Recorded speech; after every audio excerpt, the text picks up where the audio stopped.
Okay, I see we're live. Sergeants, will you begin your recordings? PC recording is underway. Cloud recording is up. Backup has started. Thank you, Sergeant Leonardo. You may begin the opening. Good morning, and welcome to today's New York City remote council hearing for the Subcommittee on Zoning and Franchises. At this time, we ask that all council members and council staff please turn on their video for verification purposes. To minimize disruptions, please place all cell phones and electronic devices to silent or vibrate. If you have testimony you'd wish to submit for the record, you may do so via email by sending it to landusetestimony@council.nyc.gov.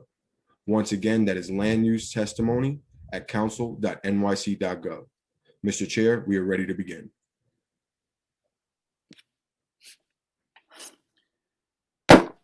Thank you, and good morning. I'm Councilmember Francisco Moya, Chair of the Subcommittee on Zoning and Franchises. I am joined remotely today by Council Members Levin, Ayala, Rivera, Felice, and Lander. Today we will hold public hearings on two Brooklyn rezoning proposals for 909 Castle Hill Avenue and 361 City Island Avenue. I will also note that LU 792 for the West 16th Street item is being laid over. But first, we will vote on a number of items heard by the subcommittee at our May 4th meeting. We will vote to approve pre-considered LUs 777 and 778 for the Arthur Avenue rezoning relating to property in Councilmember Felice's district in the Bronx. The proposal seeks a zoning map amendment and a zoning text amendment, including changing R6 and R6 C2-4 districts to a C6-1 district and mapping a C1-4 overlay within an existing R6 district to facilitate the development of a new mixed-use and residential development site, including approximately 146 hotel rooms, 56 dwelling units, 17 which would be permanently affordable, and 156 below-grade parking spaces. Councilmember Felice is in support of the proposal. We will also vote to approve pre-considered LU 779 and 780 for the Acme Fish rezoning relating to property in Councilmember Levin's district in Brooklyn. The proposal seeks a zoning map amendment and a zoning special permit, changing an M31 district to an M15 district to facilitate the development of a mixed-use industrial commercial development, including a new industrial facility for Acme Smoked Fish and a commercial office building with ground floor retail. Councilmember Levin is in support of the proposal. We will also vote to approve LUs 781 and 782 for the 261 Walton Avenue rezoning relating to property in Councilmember Ayala's district in the Bronx.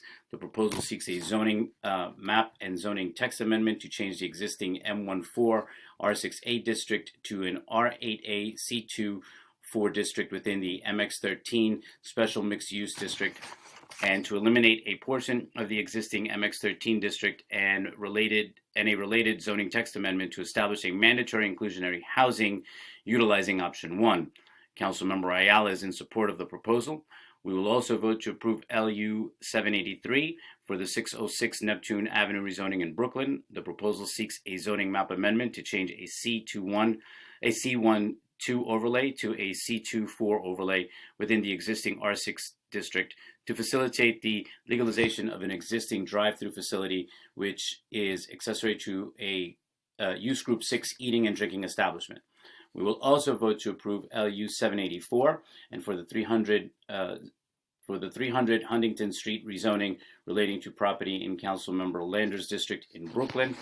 The proposal seeks a zoning map amendment to change an existing M21 district to an M23 district to facilitate the development of a new manufacturing and commercial office building along with approximately 7,500 square foot waterfront public access area.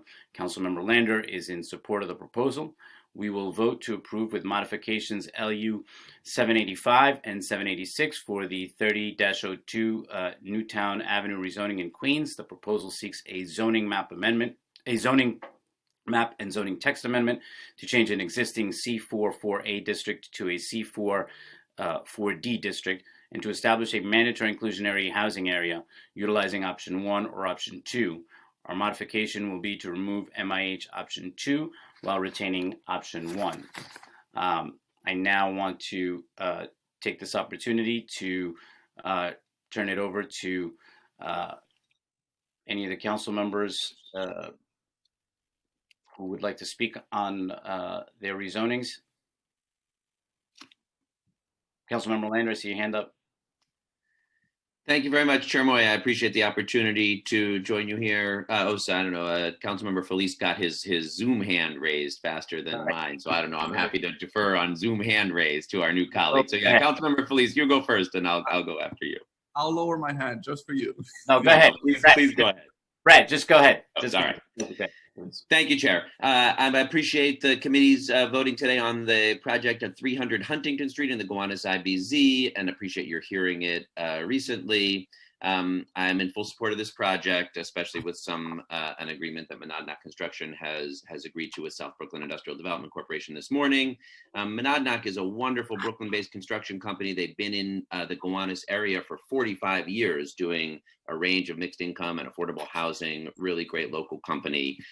The site that their offices currently are located in is in the Gowanus rezoning and would become possible to be an MIH project.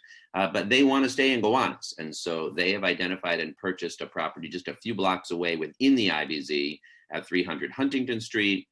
But in order for it to work for them to build a new construction offices, construction lot, manufacturing and office building, they need this change from M21 to M23 to eliminate the parking requirement.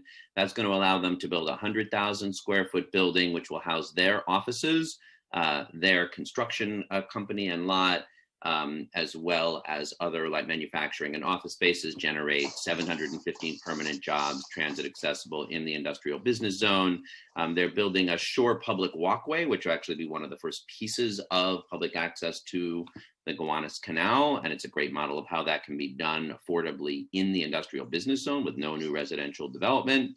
Lots of other good features, green roof and integrated vegetation. The thing that they've now agreed to with the South Brooklyn Industrial Development Corporation, I think is a real good model for development in our IBZs.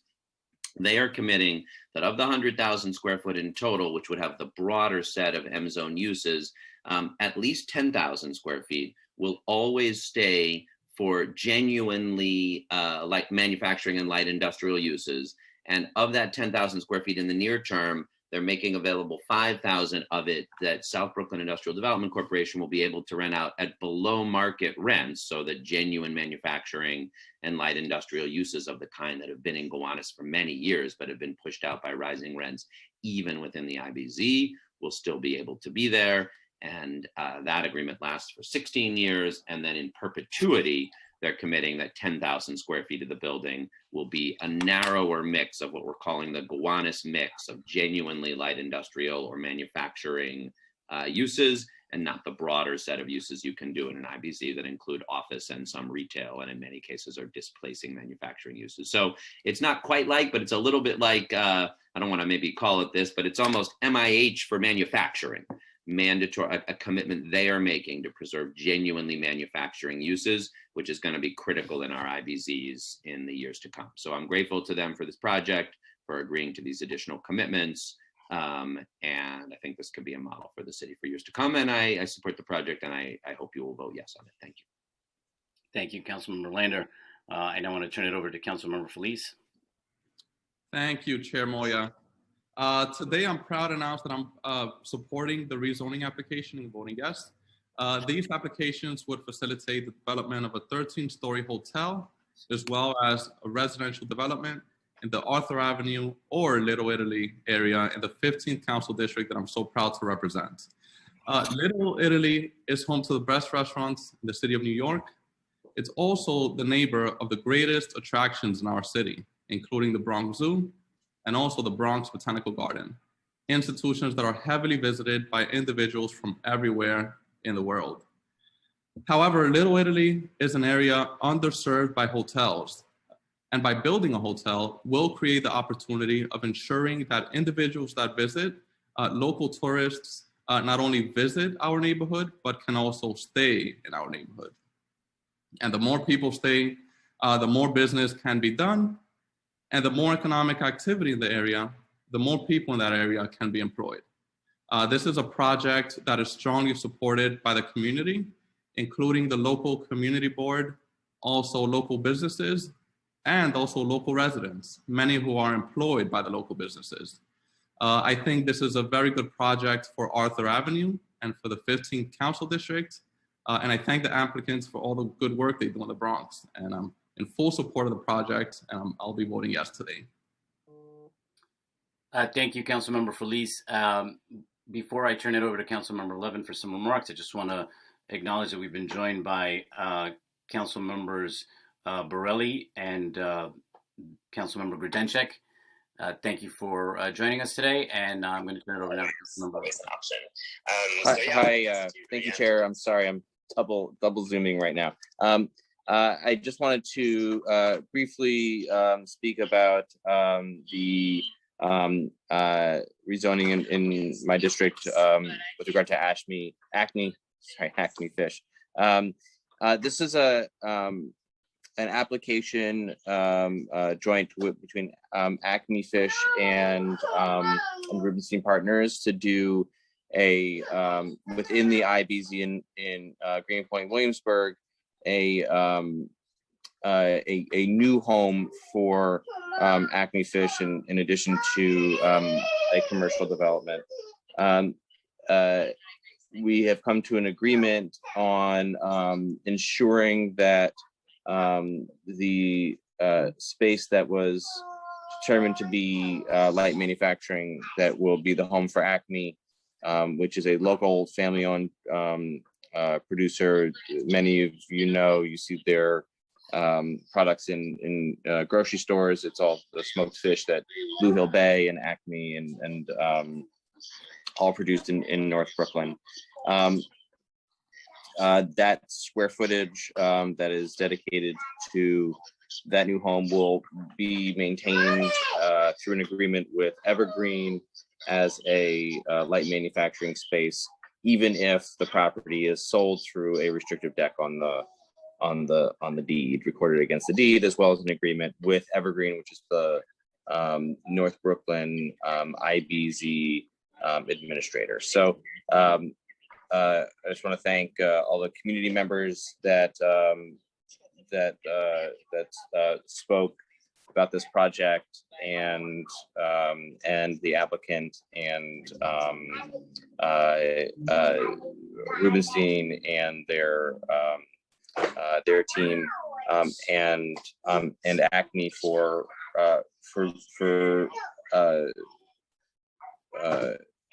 making a commitment to stay in this neighborhood for the long term. It's easy enough to pack up and move to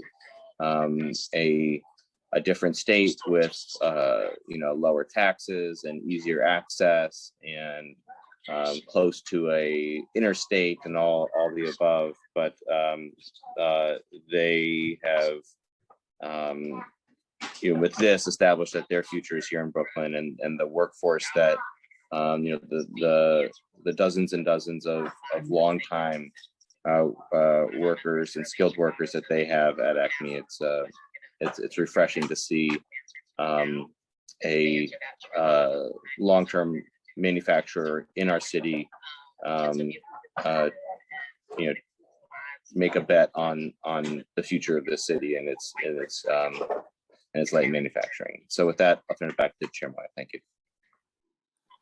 Thank you, Councilmember Levin.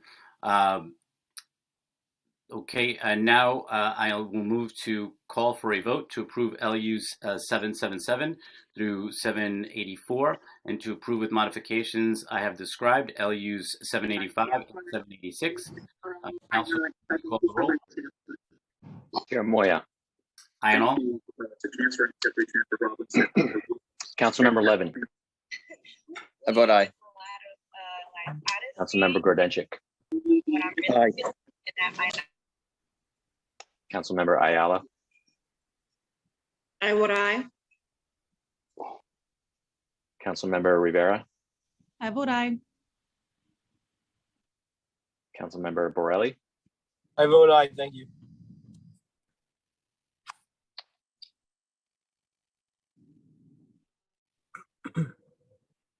Okay, Chair, we currently have the land use items at a vote of 6 in the affirmative, 0 in the negative, and no abstentions. We will keep the vote open through the meeting. Okay, great.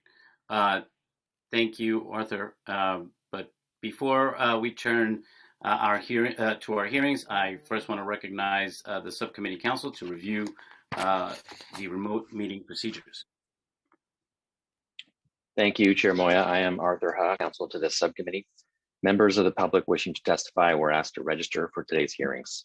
If you wish to testify and have not already registered, we ask that you please do so now by visiting the New York City Council website at www.council.nyc.gov to sign up. Members of the public may also view a live stream broadcast of this meeting at the council's website. As a technical note, for the benefit of the viewing public, if you need an accessible version of any of the presentations shown today, please send an email request to landusetestimony@council.nyc.gov. When called to testify, individuals appearing before the subcommittee will remain muted until recognized by the chair to speak. Applicant teams will be recognized as a group and called first, followed by members of the public. When the chair recognizes you, your microphone will be unmuted. Please take a moment to check your device and confirm that your microphone is on before you begin speaking. Public testimony will be limited to 2 minutes per witness. If you have additional testimony you would like the subcommittee to consider, or if you have written testimony to submit instead of appearing here before the subcommittee, you may email it to landusetestimony@council.nyc.gov. Please indicate the LU number and/or project name in the subject line of your email. During the hearing, council members with questions should use the Zoom raise hand function. The raise hand button should appear at the bottom of your participant panel or at the bottom of your primary viewing window. Council members with questions will be announced in order as they raise their hands, and Chair Moya will recognize members to speak. Witnesses are requested to remain in the meeting until excused by the chair, as council members may have questions. Finally, there will be pauses over the course of this meeting for various technical reasons, and we ask that you please be patient as we work through any issues. Chair Moya will now continue with today's agenda items. Thank you, Arthur. I will now open the public hearing on LUs 790 and 791 for the 909 Castle Hill Avenue rezoning proposal, requesting a zoning map amendment and a zoning text amendment relating to property in Councilmember Diaz Senior's district in the Bronx. I will remind the viewing public, for anyone wishing to testify on this item, if you have not already done so, you must register online in advance, and you may do that now by visiting the council's website. Council, if you could please call the first panel on this item. The applicant panel includes Richard Lobel and Amanda Iannotti, land use counsel for the applicants, and Veronica Blanco and Willie Jalbuk. Panelists, if you have not already done so, please accept the unmute request in order to begin to speak. Okay. Now, panelists, if you would please raise your right hands. Do you affirm to tell the truth, the whole truth, and nothing but the truth in your testimony before the subcommittee and in answer to all council member questions? I do. I do. I do. Thank you. Okay, thank you. We are in receipt of your slideshow presentation for this proposal. When you are ready to present it, please say so, and it will be displayed on screen by our staff. Slides will be advanced when you say next. Please note that there may be a slight delay in both initial loading and the advancing of slides. As a technical note for the benefit of the viewing public, if you need an accessible version of this presentation, please send an email request to landusetestimony@council.nyc.gov. And now if the panelists would please restate your name and organization for the record, you may begin. Richard Lobel of Sheldon Lobel PC for the applicant. Amanda Iannotti of Sheldon Lobel PC. Veronica Blanco of Blanco Designing, part of the applicant. Willie Jalbuk, associate broker with Marcus and Chap on behalf of the applicant. Okay, thank you. You may begin. Chair, council members, good morning. If you can please put up the presentation, we'll quickly roll through the slides. So we're here this morning for the 909 Castle Hill Avenue rezoning. This is a rezoning which has found support at Bronx Community Board 9, the Bronx Borough President's Office, and City Planning. We're hoping we gain the council's support today. The project summary consists of 2 main points. You can go to the second slide. The first is a zoning map amendment to rezone the property at 909-921 Castle Hill Avenue, along with 5 other lots on this frontage, from an R32 district to an R6B, C13, and R6B zoning district. This would facilitate the development of a mixed-use 5-story cellar plus cellar residential, commercial, and community facility building. The total floor area of the building would amount to roughly 41,000 square feet, with a total of 35 dwelling units, of which 9 would be mandatory inclusionary housing. The second, of course, is to map the mandatory inclusionary housing district on the site, permitting both option 1 and option 2. So that was the project summary, which is slide number 2. If you want to advance to slide 3, I'm not sure who's controlling. Here we go. That's fine, thank you. So this is just a summary of the proposed zoning calculations and rent calculations at the site. This would be a 5-story building with a base height of 30 feet and a total height of 50 feet. It would have setbacks on Castle Hill and Story avenues. The floor area, as stated, would be roughly 41,000 square feet. There would be an excess of parking and 22 parking spaces in the cellar, along with 44 bike parking spaces. The unit breakdown, as stated, is 2 studios, 18 one-bedrooms, 11 two-bedrooms, and 4 three-bedrooms. Mandatory inclusionary units would be included, and a rough schedule of rents is listed at the bottom. Next slide. So this property is located currently within R32 along Castle Hill Avenue and has remained R32 since 1961. Next slide. As you can see from the zoning map presented, the proposed change would involve an 80-foot commercial overlay along Castle Hill Avenue, along with an underlying R6B that would be mapped to 80 feet along the entirety of Castle Hill Avenue, with the exception of 180 feet to encompass the entirety of the property along Story Avenue. Next slide. This really demonstrates why the rezoning is particularly appropriate here. So importantly, you can see that there are 6 lots included in the rezoning within the dotted area, 5 to the north of the property. All 5 of those properties are currently at floor area ratios of greater than 2.2, as would be permitted under the R6B. They're all at 2.84 to 2.86, and all have ground floor commercial uses. So all of them are currently non-conforming with regards to use and non-complying with regards to bulk. After the proposed rezoning, they will all be conforming. They will have conforming commercial use with residential above. And although they will not be entirely complying, they will be closer to be complying. For the FAR currently is at a 0.5 for residential uses, while the 2.2 is more appropriate for these overbuilt buildings. If you want to page through the next 3 slides, you'll see photos of the surrounding area. These demonstrate both the fact that we have a vacant lot here, as well as the commercial, current commercial use, both on our property and the properties to the north. As you go towards the Bruckner Boulevard, this is, of course, a wide street along Castle Hill Avenue, particularly appropriate for the rezoning, and 2 blocks south of the Bruckner, which allows for a range of transportation options. So with that, I would just end this portion of the presentation on the first plan sheet, which is, you'll see the next slide, which has the calculations with regards to the proposal. This is, of course, a 5-story building with roughly 35,000 square feet of residential floor area, 3,000 square feet plus or minus of commercial floor area, and 2,700 square feet of community facility floor area located on the ground floor.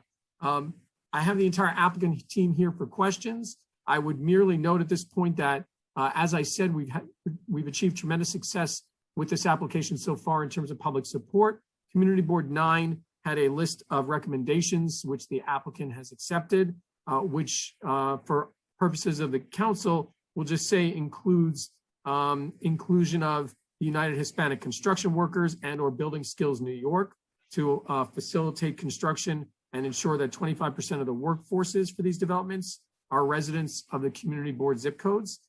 Community space will be set aside for programming that will be at no cost for the first year and $15 per square foot moving forward.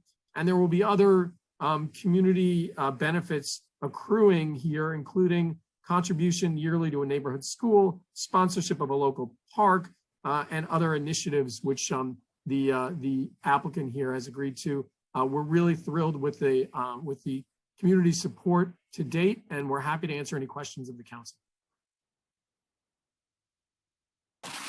Great, thank you, Richard. Just sticking with the community side of things here, have you identified tenants, or do you have any preferred categories of tenants to occupy the ground floor retail or community facility space? Yeah, my understanding from the last conversations was that this was going to be local retail. I would defer to Willie, who's on the phone as a representative, to see whether or not there's been anything more specific regarding the tenants. No, there's nothing specific at this point, but we are very much looking forward to have a local retail in there. We have pretty much in talks with daycare facilities in the area who are very happy to occupy such space for the community facility. Okay, great. Also, has a general contractor been selected for this project? I don't think so. I know that the community board recommendations have us including local residents within the workforce. I don't know whether or not, for purposes of Willie or Veronica, whether or not a GC has been selected to date. It has not been selected yet. Okay. Could you discuss efforts to hire locally on construction on this project? And similarly, what are the efforts that will be made to hire MWBE firms? So the applicant here, and this application actually has been before the community board now for well over a year and a half. There was a prior iteration, there was a modification to the bulk of the application. So we vetted these issues with the community board and accepted the following two conditions. The first being that with specificity, to collaborate with the independent nonprofit United Hispanic Construction Workers and/or Building Skills New York City to facilitate and ensure that up to 25% of the construction workforces for these developments are residents in our community board zip codes and/or the Bronx, zip codes 10473, 472, 462, and 460. So that commitment is to allow for at a minimum 25% or up to 25% would be of these local workers.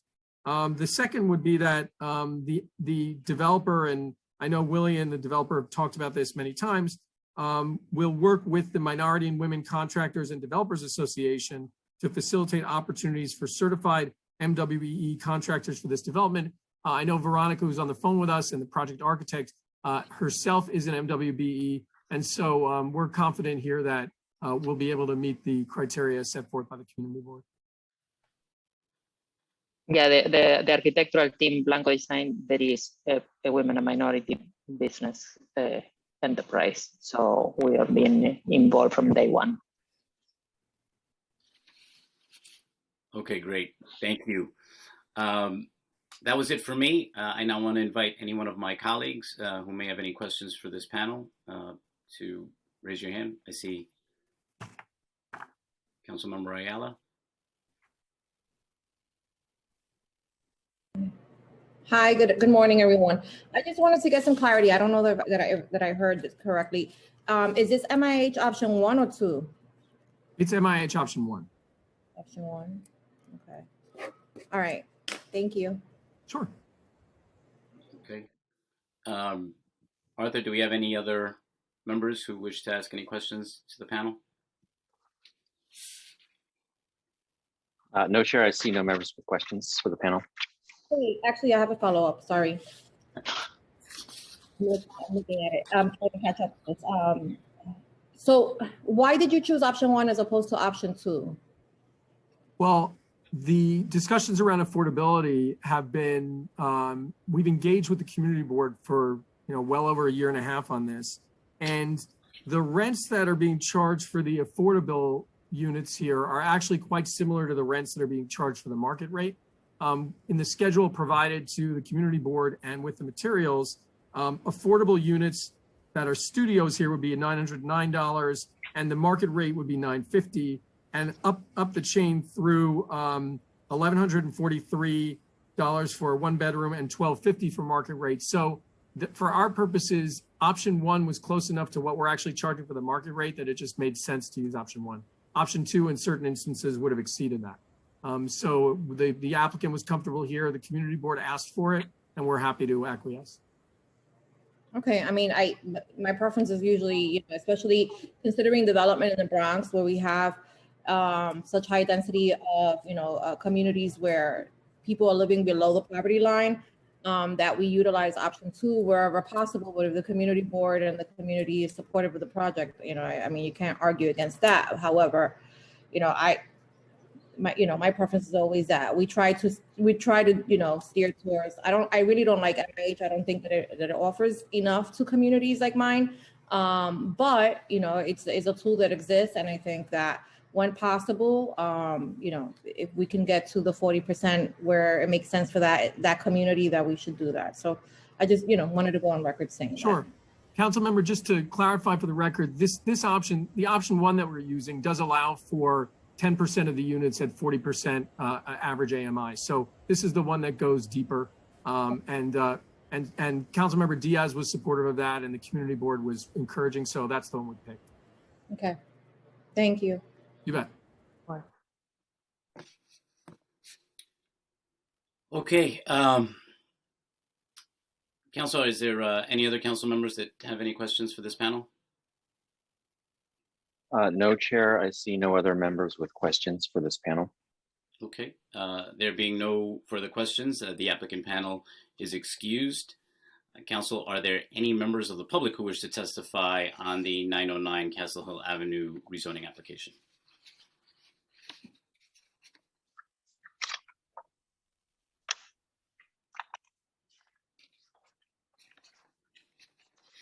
If there are any members of the public who wish to testify for the 909 Castle Hill Avenue rezoning proposal under LU 790 and 791, please press the raise hand button now. Chair, the meeting will briefly stand at ease while we check for any members of the public who may have newly registered.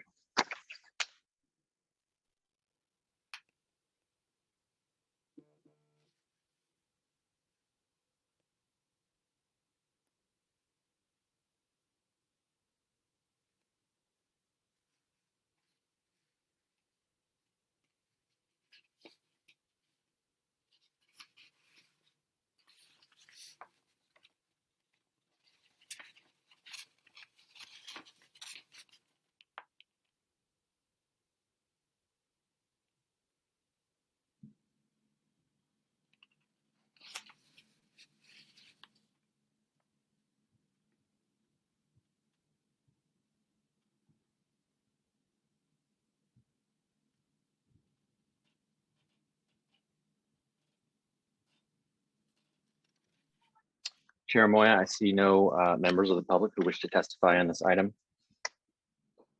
Thank you.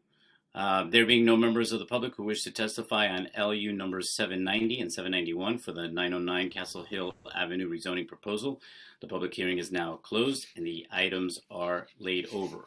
At this point, before we move on to the next hearing, I just want to acknowledge that we've been joined by Councilmember Reynoso, and I'd like to turn it over to our council for the vote. On a continuing vote of the land use items, Councilmember Reynoso. Thank you, Chair. I vote aye. Thank you, Chair. By a vote of 7 in the affirmative, 0 in the negative, and no abstentions, the items are approved and recommended to the full land use committee. Great. Thank you. Okay, I now open the public hearing on the pre-considered LU under ULURP number C210149 ZMX for the 361 City Island Avenue rezoning proposal seeking a zoning map amendment relating to property in Councilmember Jonai's district in the Bronx. Once again, if you wish to testify in this meeting, please visit the council's website now to complete the online registration process, or you may submit written testimony to landusetestimony@council.nyc.gov. Council, if you could please call the first panel for this item. The applicant panel includes Frank St. Jacques, Land Use Counsel for the applicant. Mr. St. Jacques, if you have not already done so, please accept the unmute request in order to begin to speak. Mr. St. Jacques, please raise your right hand. Do you affirm to tell the truth, the whole truth, and nothing but the truth in your testimony before the subcommittee and in answer to all council member questions? I do. Thank you. Okay, thank you, Council. We have received your presentation for this proposal. When you are ready for it to be shown, please say so, and it will be displayed on screen by our staff. Slides will be advanced. When you say next, please note that there may be a slight delay in both the initial loading and the advancing of slides. As a reminder for anyone who requires an accessible version of this presentation, please send an email request to landusetestimony@council.nyc.gov. And now, if the panelists would please restate your name and organization for the record, you may begin. Thank you, Chair Moya and subcommittee members. My name is Frank St. Jacques. I'm with Ackerman LLP.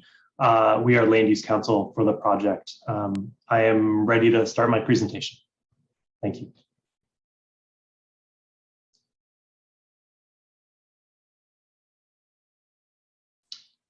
Great, thank you. I'll just note at the outset, the applicant for the 361 City Island Avenue rezoning is the Crab Shanty Restaurant.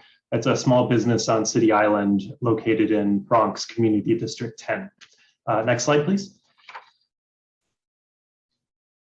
So I'm here to present an application for a zoning map amendment to establish a C12 commercial overlay within an existing R3A zoning district on the northwest corner of the intersection of City Island Avenue and Tier Street within Bronx Community District 10. The proposed zoning map amendment will bring historically non-conforming commercial uses, including the Crab Shanty Restaurant and the adjacent commercial parking lot, into conformance with the use provisions of the zoning resolution. Next slide, please.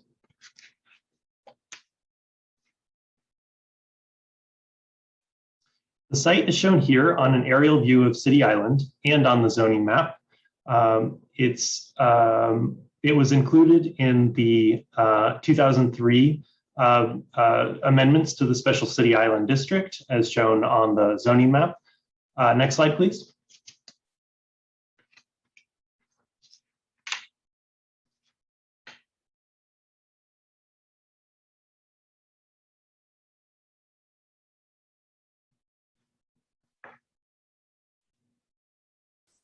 And sorry, oh, there, thank you. As you can see on this land use map, mixed use and commercial buildings are located along City Island Avenue, which is both the main corridor through, through City Island, and where commercial uses are located, both in areas where there are commercial overlays and in parts of the avenue, like where the site is, that do not have overlays. There's a concentration of commercial uses along City Island Avenue. In the village core area of City Island, that's essentially starting a block north of the site from Bay Street, stretching southward to Carroll Street. And you can see that towards the bottom of the screen, starting at Bay Street, there are several existing C12 commercial overlays mapped.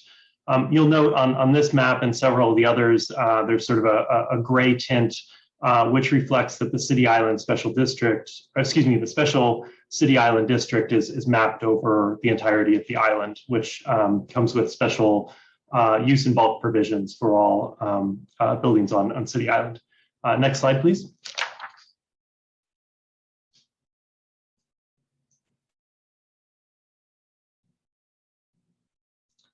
This tax map shows the tax lots affected by the proposed rezoning. It has 100 feet of frontage on City Island Avenue and 120 feet of frontage on Tier Street, and measures approximately 12,000 square feet. It's the area that's outlined in red and shaded. Next slide, please. And in this aerial view, you can see the Crab Shanty Restaurant located at the corner of Tier and City Island Avenue, as well as the adjacent surface parking lot.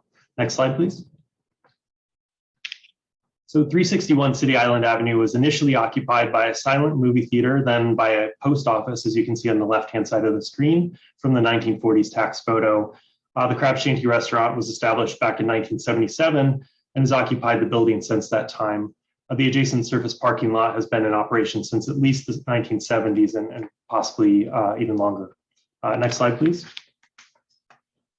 So you can see the site, the Crab Shanty in these photographs. You're looking northwest and west from City Island Avenue. It's a well-known local business that has operated successfully for about 40 years on City Island. Next slide, please. This is my final slide. The proposed commercial overlay will allow the crab shanty and the adjacent parking lot to continue to operate as they have for the past several decades. The crab shanty restaurant, as I mentioned, has served the community for over 40 years and contributes to the unique character of City Island. The parking lot allows the restaurant to facilitate customer parking demand on site and minimize impact on local street parking resources. That concludes my presentation, and I'm happy to answer any questions. Thank you. Thank you. I just got one quick question here. Could you clarify the implications of this proposal on the area that is currently the crab shanty that is being used for parking? Yes. So essentially, what that would do is legalize the parking use, which is not a permitted use without the commercial overlay. Okay. And wait, so the current parking operation or arrangements, will there be a change? I'm sorry. Oh, sorry, no change. Essentially, what this application strives to do is maintain the status quo of both the restaurant and the parking lot, which serves the restaurant, and essentially allow them to operate in a legal manner moving forward. Well, that's all the questions I have on the crab shanty. So if there is any other members of the committee that may have any questions regarding the crab shanty, Council, if you could please let us know.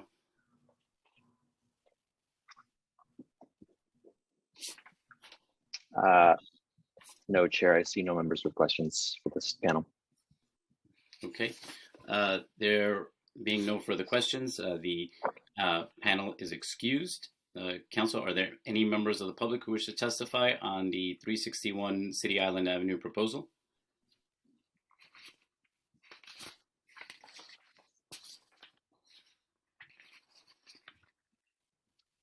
If there are any members of the public who wish to testify on the 361 City Island Avenue crab shanty proposal, please press the raise hand button now. Chair of the meeting will briefly stand at ease while we check for any members of the public who may have registered.